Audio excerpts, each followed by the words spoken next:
everyone, Mary Collette Rogers here, Healthy Kitchen Companion, and today I'm here to make a recipe with you for simple chocolate strawberry dessert. This recipe came to me this spring when strawberries are in season. You know, they come in season around May, and I bought some and enjoyed them for a couple of days just plain. But then I got to feeling like, oh, I just needed a little bit more for my dessert. And you know, I'm all for having just fruit for dessert, but every now and then you just want a little bit more. And so I wonder, do you ever feel like that? Well, if you do, then this recipe is for you. Now, I feel good about sharing it because it's not a dessert recipe that's a nutritional black hole. Number one, there are no processed sugars or flour in it, which is the problem with a lot of dessert recipes. Number two, it builds on the good nutrition of fruits and coconut. And number three, it includes chocolate. Because to my mind, a dessert recipe isn't really a satisfying dessert unless it has a little bit of chocolate. And of course, chocolate is good for us. Now, there's a couple of other really good things about this recipe too, though. Another one of those is that it's really quick to make. So quick that you can make it after dinner, so it doesn't interfere and take time away from making a vegetable-rich meal.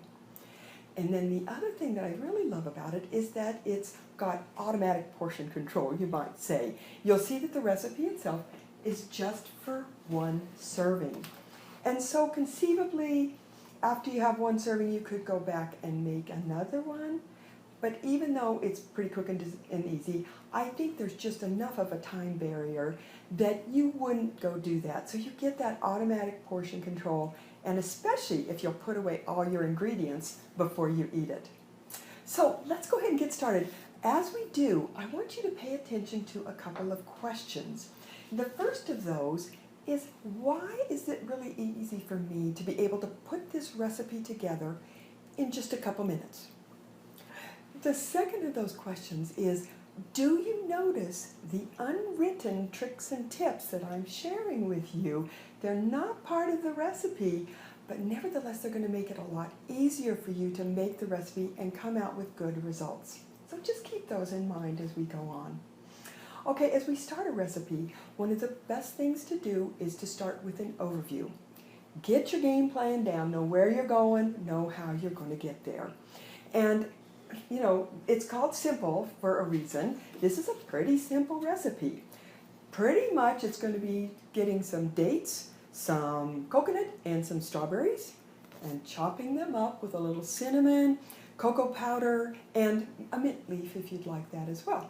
Pretty simple, right?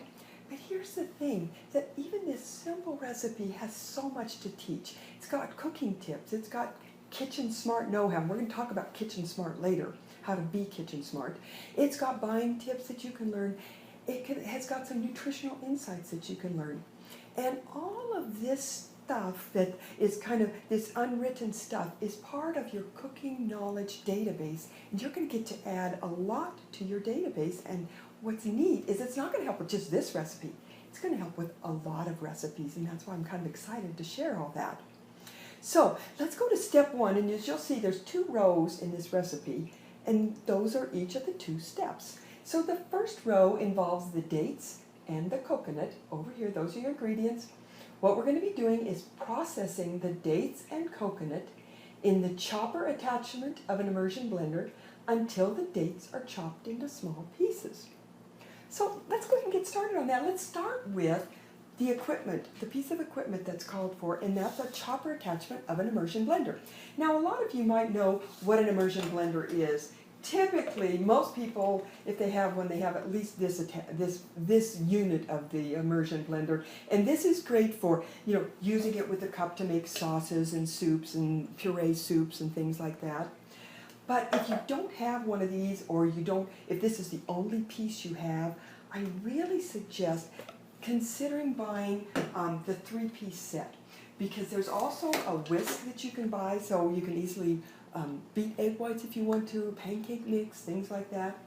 And then there's also the chopper attachment, which is what we're going to use today. And there's a little blade right inside there that we can see, and that's what we're going to be chopping up the dates with. And it's just nice because this part goes on each one of the different components. Now, In terms of a buying note, mine is a 200 watt. And wattage is important. It's a good distinguishing factor between different models. 200 watts has been plenty of power for me, but I noticed that nowadays they've got them more like 350 and 400 watts. So know that you're probably going to be just fine with that. I've never felt like I didn't have enough watts with enough power with 200 watts. The brand I'm using is Braun, and I have had this thing for, at least 10, maybe a dozen years. Had no problems with it, still working great. So that could be a good brand to start looking at. So using the chopper attachment of an immersion blender is pretty darn easy. There's no complication here. You simply push the button and away it goes. But there are a couple tips I want to share with you, actually 3 of them, that will make your chopping results more successful. The first of those is that when you're going to be chopping a larger item, like a date like this, and something maybe that's a little harder, rough cut it before you put it in the chopper. Number 2, process in pulses rather than just holding the button down. And number 3, scrape the bowl on occasion as you're processing. And you're going to see all these in action in just a minute. Okay, and by the way, remember I said that a lot of what you're going to learn is good for other recipes too. The tricks I'm teaching you are good whether you're using just a little mini chopper like this or a big chopper like my Cuisinart, a food processor over there. Same rules apply. Okay, so let's go ahead and we'll start with those dates, and we're going to do, this is where tip number 1 comes up right immediately, and we're going to go ahead and do some rough cuts on these dates. And of course, first I want to slice them down. I'm just using a little paring knife for this, that's plenty. And then I slice it open and then I can pull out the pit. And I think you would know that, but just in case, we'll start with that. And while I'm cutting these up, I want to talk a little bit about the nutrition of dates. Because here's the fact is that dates, this is called a medjool date. And the fact is these are kind of like the king of dates. They're very rich and very sweet. But in addition to having really great taste, they also have great nutrition. In fact, I was looking on a website for Dr. Collette, and he talked about the many different benefits of dates. And I'm going to read them because I'm not very good at remembering this kind of stuff. But these wonderful dates have iron for your blood, fiber for roughage, vitamin A for your eyes, potassium for your heart, B vitamins, and tannins. And these are just some of the benefits. And so Dr. Mercola, this is the reason why he calls dates one of the healthiest foods in the world. So isn't that amazing? So I'm going to go ahead and rough cut these, and I'll do my second one now and pop that out. But that's why we love to use these natural foods that are great for sweetening. And isn't this wonderful compared to like white sugar, which is very processed, which has no nutrients. It has a lot of calories and no nutrients, and it can be addictive. Meanwhile, here you've got these wonderful dates that have great flavor and all this nutrition that comes with your sweetness. And so that's why a lot of recipes these days in the natural world uses dates as a sweetener. Now, I think that when we want to talk a little bit about buying, and you might have seen that I was using the first medjool date. I've got 2 other medjool dates over here, and these are fresh ones because you can buy medjool dates either fresh in the produce aisle or dried ones more over in the bulk section. Now, your grocery store may not have them, and so you might find just some kind of standard dates over in the baking section. That will probably work just fine. What you're probably going to get is what's called the Deglet Noor date. Those are smaller. They're pitted already, which is kind of nice.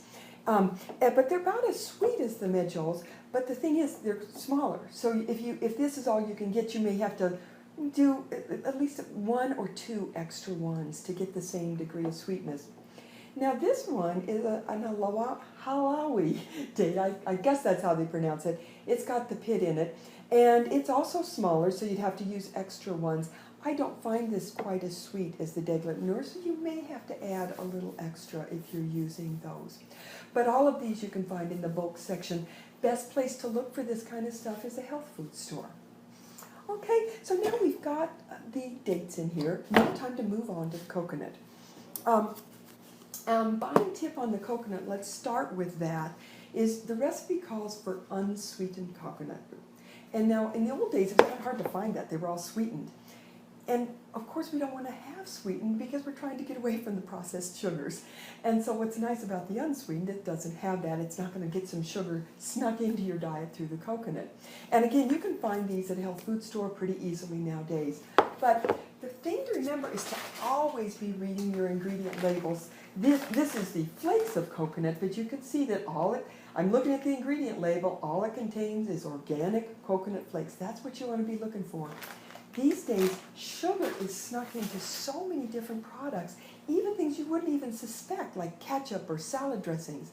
So you always need to be really watching your ingredient listings and checking to make sure that there's no sugar added. And so for our coconut, what we're going to do is we're going to add our 2 tablespoons. And the recipe gives you an option of, let's see, my stove actually worked today. Sometimes it has a little trouble getting started. The recipe gives you an option of toasting the coconut, and it calls for 2 tablespoons, so we'll go ahead and put those in, and I'm just measuring in my hand here, which is fine if you pretty much know what you're after. The recipe gives an option to toast.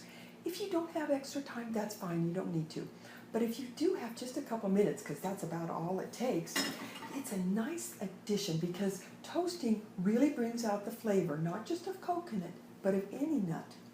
And so what that does is it adds more flavor to your dessert so that you don't have to rely on sweeteners so much. You get a good balanced flavor with all the different ingredients. And toasting is really easy. As you can see, what I did is I've got this little pan that I keep pretty much for toasting, and it heats up really quickly. And you don't need any oil or anything like that. You just put the dry pan on medium heat and put your coconut in there. But then comes the only hard part is keep an eye on it. Because for a while it'll look like, not that much is happening. But then all of a sudden it'll start getting a nice light brown. And then if you don't watch it, all of a sudden it will start to burn, which I have done many times. Another thing you can do is kind of look for it to get light brown. And then you can smell it, and it really brings out that wonderful coconut smell. And that's when you know that you've about got it done. So I'm going to go ahead. I could let this go just a little bit longer to get a little bit more brown, but I'm going to go ahead and just add it now because it's pretty well toasted. Go ahead and add that into our immersion blender. And now, as you can tell, and you can imagine, coconut is neither hard nor large. And so you're kind of wondering, well, why am I going to add that now and process it at this point? The reason that we're processing the dates at this point is, you remember tip number 2, which was when you have, or tip number 1, which was to, when you have a larger or harder item, do a rough cut with it. The reason for that is that it would be really hard, number 1, for my little tiny chopper to chop such a big thing. And number 2, to the extent that it could, by the time it got the whole date processed, the first part of the date that started processing would probably be turned to mush. So the whole reason of doing the rough cut is to make for more even cutting. And then the coconut, no, it doesn't need to be rough cut or given an extra chance to process. But what's nice about putting the coconut in there is that it kind of coats those sticky dates pieces so they don't turn just into a sticky glob in your food processor. So now we are ready to go ahead and process this. And this is where you're going to see tip numbers 2 and 3.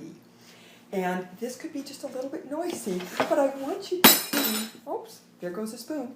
I want you to see how we do this pulsing. You don't just push this down and hold it. You do little bursts. And so watch this. Whoa. You can see it is noisy. Okay, so I did 3 little bursts, and you can tell that it's already starting to get down. But this is the point when we get to tip number 3, when we want to make sure that everything is pushed down where the blade is. Again, another tip to get even chopping. Same as why we rough cut. Okay, so now I'm going to do one more time.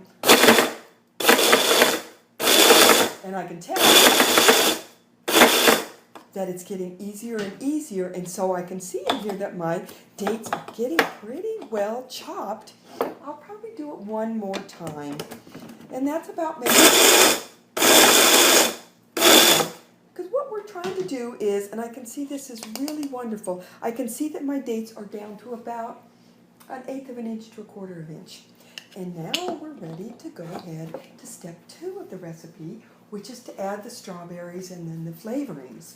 Now, and it's right here, these are the ingredients that it involves, and what we do is we add the strawberries, cocoa powder, cinnamon, and mint if using, and then we're going to blend or process again to achieve the desired texture. Now, you might be wondering, Mary, why didn't we just throw everything in the processor and just do it all at once? I mean, that would have been easier, right? Well, the reason is that we talked about how these dates, they're pretty large, they're pretty tough. Well, strawberries are quite soft. So you can imagine that if we tried to put these together, by the time the date would get processed, you saw how long that took. Our poor strawberries would have been just mush. They would have been juiced.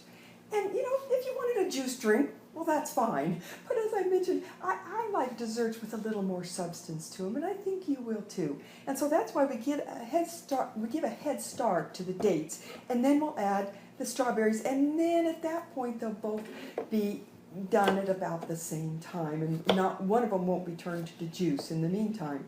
And now for the strawberries, again, we're getting back to that tip number 1. Remember where we do a rough cut, because they're kind of large and we don't want to put those into the processor without cutting them first. And while I'm cutting these, I want to talk a little bit about buying tips. And with strawberries, there's a real danger lurking in the strawberry aisle, and that's the pesticide contamination that can come on strawberries. And so the buying tip I want to offer is to have an organic buying strategy when it comes to strawberries. And the reason for that is that of all the produce, strawberries is the #1 worst in terms of pesticide contamination. And so let me just read a little bit of information on this, and then I put more information under this video, because I hope I can convince you that this is something to really watch out for. But according to the USDA tests found that strawberries were the fresh produce item most likely to be contaminated with pesticide residues even after they're picked, rinsed in the field, and washed before eating. So you can't protect yourself. Now, and here's a specific piece of data. Conventionally grown strawberries contained an average of 7.8 different pesticides per sample, compared to 2.1 pesticides for samples of all other produce. So what you see is that with strawberries, you get almost 3 times the pesticide loads. And I know that it's really tough when spring comes and you start seeing those big flats of strawberries for like $1.99 or $2.99. It's really tempting, isn't it? But remember that when growers are giving you produce that's that inexpensive, it's coming at a cost, and the cost is your health. So when it comes to buying strawberries, I know not everybody has the dollars to buy everything organic, but that's one of the reasons why you want to know what are some of the worst, so you can prioritize some of your organic dollars there.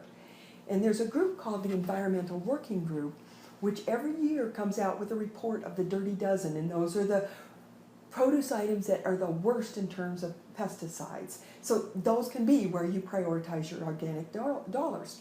And what's interesting about strawberries, and why I'm really warning you about this, is that year after year after year, strawberries always top the list. So these are bad guys. So what I want you to think about is buying them organic, and I know that can be hard, but I want you to think about clean quality rather than big and tempting quantity. So let's go ahead then. We've got these cut up now. We can throw them into our processor here. And then at this point, we can go ahead and add the cocoa and the cinnamon. And this isn't much. Fortunately, this is a pretty easy part of the recipe. We just put in our cocoa, and that's just a matter of measuring it, and then our cinnamon. And it can be a little bit difficult to measure tiny amounts of cinnamon. I'm using a 1/16 teaspoon and using half of it to get an 1/8 of a teaspoon. Now, the big reason that I added these initially was because they added a nice flavor punch to my strawberry dessert. But you must know, too, that both cinnamon and cocoa have wonderful health benefits. And so we won't go into those, but I'm going to put a couple links down below this video so that you can take a look at them. But I just hope you're seeing that this dessert has the potential for being really positively helpful. Not just not a nutritional black hole, but also positively helpful for you, because look at all the good stuff and the good nutrition that you're getting in it. So then the last thing to add is a leaf of mint. Now I added mint to my dessert because, again, it kind of boosts the flavor with no calories and more nutrition. And also, mint is something that comes into season right when strawberries do, and they pair really nicely together. Now, and then the third reason, of course, is that I have mint all over my garden right now, so it's like, yes, find some uses for it. Well, what if you don't have mint in your garden? No problem, you can buy it at the store, and you might go, oh gosh, but it's so expensive, and then what will I do with it? There are so many uses for mint. This spring I've been making mint with green peas and mint, wonderful recipe. For one of our recent classes, we made kale with a tahini mint sauce. Wonderful things, you can make mint yogurt sauces. You can put it even in your tea. So don't be afraid to buy a package of mint and enjoy that wonderful, fresh, early spring, summer flavor with it. And then if all else fails too, I've got a little bottle of mint extract that you could use a couple drops of that if you like it. But mint is a really powerful herb. That's why I'm only putting in a leaf of this. And if you're going to use the extract, I mean, just like a drop or two. So be very, very mindful of it. It can be very powerful. Well, so now we've got everything in our dessert that we need. It's time to process again. And this is where tips 1 and 2 come back. Remember, we're going to just process in those pulses, and when we need to, we're going to scrape down the sides of the bowl and make sure that all the ingredients get incorporated evenly. So here we go again.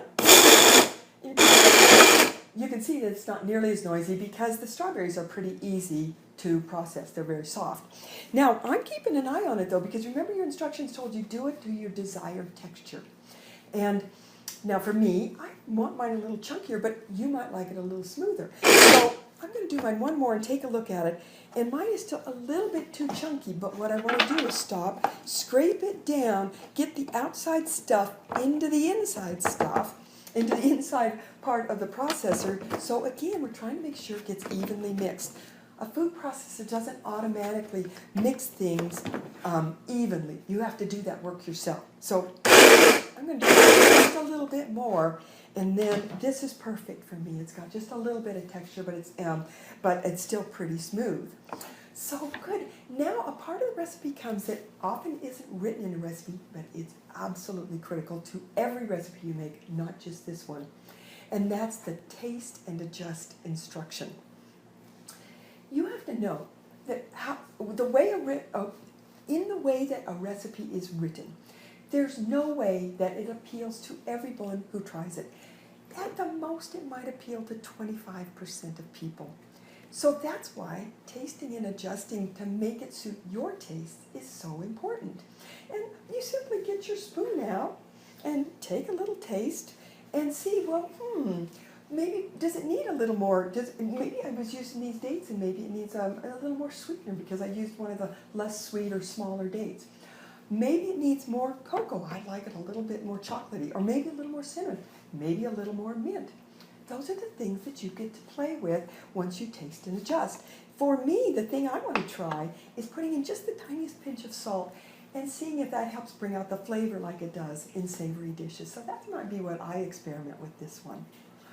Now comes serving. And all the experts will tell you that it's really nice to get a nice serving bowl and put your dessert in it, and then of course sit down and enjoy it. There's a lot of really interesting research these days about how important it is to really slow down when we eat, of course, and to enjoy it, because we find that that really makes us feel much more satisfied so that we don't have cravings afterwards. It is also really good for our digestion.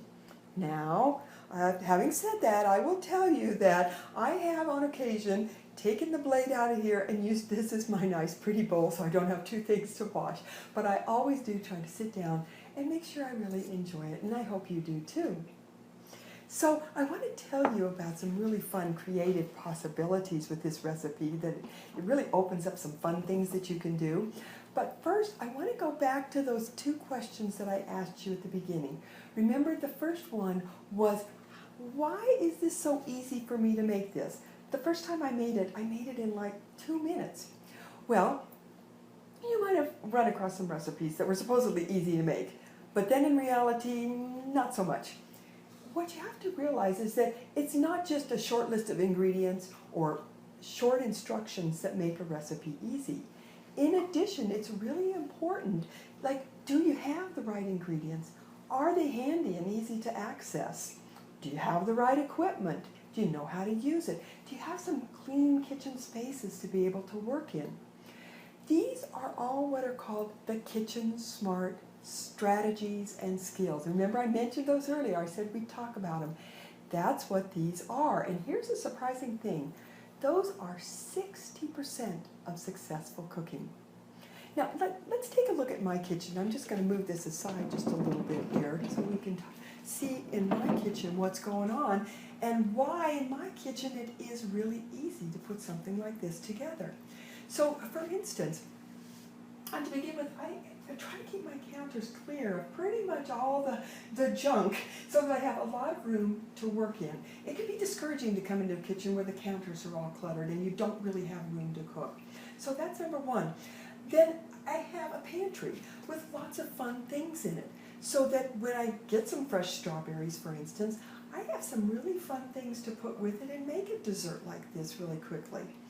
What I always say is that a good pantry equals great possibilities. And then I've organized things in my pantry so that they're really easy to find. For instance, I always get like with like, put things in predictable places so that you can find them easily. For instance, if I need cinnamon, they're right down here with all of my spices in the spice drawer. The dates in my chocolate are right here in my baking center. The coconut I keep with all of my nuts over in the refrigerator. I keep them in these nice labeled containers, and I keep them in the fridge so that they don't get rancid. Really easy to pull them out. Those are the kind of things you want to think about. These are the little things that add up to make cooking really smooth and efficient. Another thing is just having the right equipment. I have the immersion blender. I have my little toasting skillet that I keep right under the stove. I've got spatulas, I've got good knives, I know how to use them. That's the other thing, is knowing how to use these tools, and that's why I wanted to share these tips with you for how do you use that chopper blade. How can you use your knives so that you maximize their effectiveness in your kitchen? So all of these things together, as I say, they're like the foundation of your kitchen. And I wonder if you're surprised to learn that those are 60% of healthy cooking and success in the kitchen.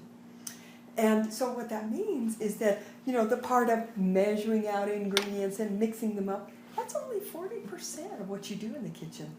The other 60% is whether you're set up with this foundation.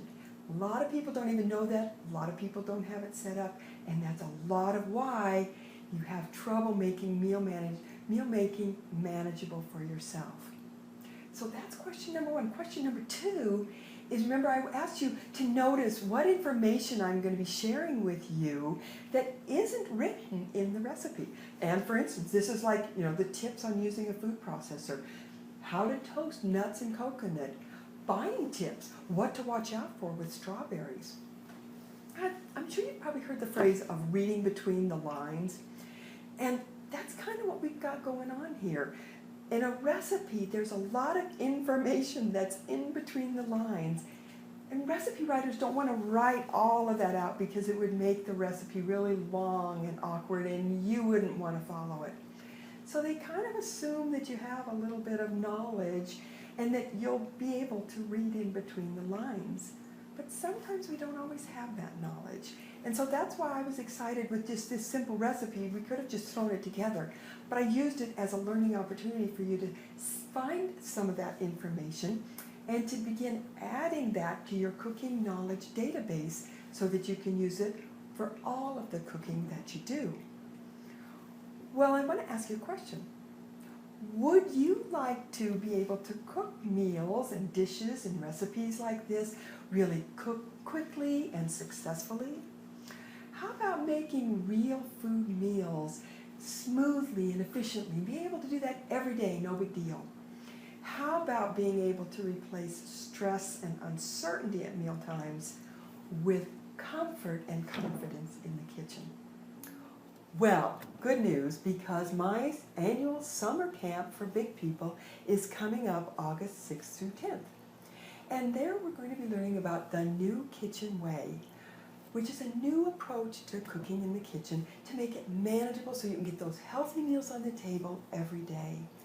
The new kitchen way has three main pillars: being new in the kitchen, being new with our cooking, and being new in our thinking. Now, being new in the kitchen gets into that whole kitchen smart skills and strategies that we talked about. With those, we can turn the kitchen from foe to friends. And you'll be able to see how that 60-40 secret works, become aware of it, and be able to put that to work for you to make your kitchen a supportive environment for cooking those healthy meals. Then we're going to be learning about being new in the kitchen. You know, what's interesting about cooking is that there's only like 5 or 6 main techniques. And with those, you can make hundreds of healthy dishes really easily. So what we're going to be learning is those basic techniques, but also a lot of those tips and tricks that I talked about that weren't mentioned in the recipes that I've talked to you about today. You're going to be learning a lot more of those to build your cooking knowledge database so that whenever you face a recipe, you've got a great knowledge base to work from to make you a comfortable and confident cook. And then finally, we're going to be learning about being new in the kitchen. This is kind of an unusual one that you might not have thought about. But what we're going to be doing is learning how we have been conditioned to see meal making as a struggle, when instead, what if your head could be behind your actions and your thinking be supportive of your efforts in the kitchen? This would make it so much easier to get in the kitchen and make those healthful meals to support us. So I want you to imagine, if you've got this kind of foundation in place, can you imagine the wonderfully healthful meals that you're going to make and the wonderful health that you'll enjoy by having those wonderful healthy meals each day, day in and day out? So I want you to check down below this video. You're going to find the link to find out more about my summer camp for big people, and I hope you'll check it out, and I hope you'll do that soon, because the camp is going to be held right here in my kitchen, and it's going to be just a small group. So very intimate, very fun, but there's only 6 spots. So don't delay. Take a look at that link right away, and if you want to join, get right on it, because like I say, there's only going to be 6 spots. So now I want to go back and talk just a little bit. I promised to talk to you a little bit about how you could be creative with this recipe. Really, view this as kind of just an outline, and then you can put different pieces into it. Starting with fruits. I use strawberries because they were in season in spring, but think about as the season goes on, sweet cherries are coming into season now. Peaches are going to come into season, blueberries. All of those would be really good alternatives to strawberries as we go along with the season, and you're going to get the best fruit if you eat the fruit that's in season. Maybe you want to put some different spices in. Maybe some nutmeg with the peaches. Maybe some cardamom with the cherries. Maybe you want to try some different nuts. Maybe sliced almonds with the peaches, or think about pecans with the cherries. So you can see how much variety you can get with one simple recipe. And once you've learned it, think how easy it's going to be to just repeat it, but just put different parts and pieces into the outline. So I hope you'll try this recipe. I hope you'll enjoy it. I hope you'll get creative and try some other things. And I really hope that you will check out the link below this video about my summer camp for big people that's coming right up. I want to thank you all for joining me today. It's been great. I hope you learned a lot, that you've gotten some really good ideas. And thank you for joining me, and bye for now.